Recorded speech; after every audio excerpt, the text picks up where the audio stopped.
DJ सरवन राज, DJ सरवन राज, DJ सरवन राज, डीजे सरवन राज।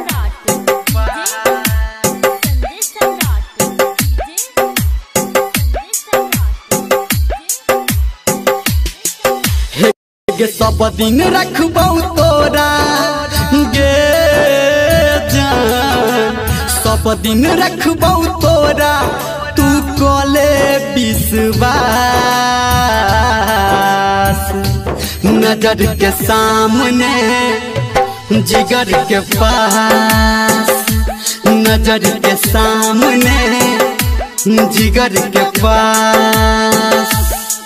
हेगे सब दिन रखबौ तोरा गे जान, सब दिन रखबौ तोरा तू कोले विश्वास।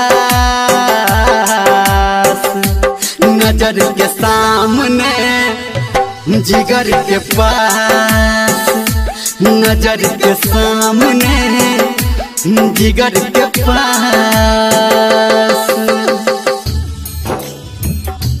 नजर के सामने जिगर के पास। अभी आप सुन रहे हैं धर्मेंद्र डीजे सरवन राज, डीजे सरवन राज, डीजे सरवन राज, डीजे सरवन राज।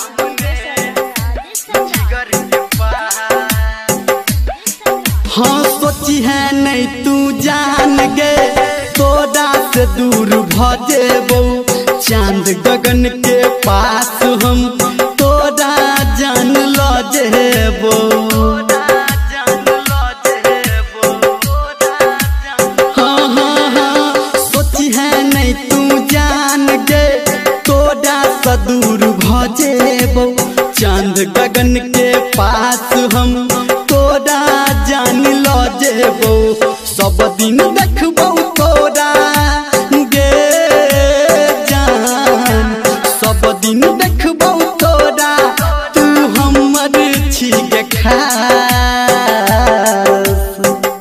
नजर के सामने जिगर के पास, नजर के सामने जिगर के पास। नजर के सामने जिगर के पास। माँ गायत्री रिकॉर्डिंग स्टूडियो मधेपुर चूड़ी बाजार। डीजे सरवन राज, डीजे सरवन राज, डीजे सरवन राज, डीजे सरवन राज, डीजे सरवन राज।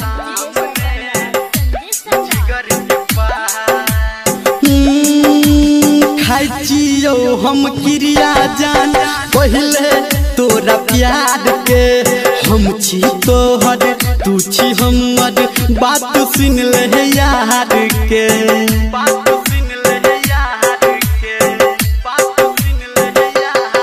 हेगे खाई जियो हम क्रिया जान पहले तोरा प्यार के, हम छी तोहर तू छी हमर बात सुन ले यार के।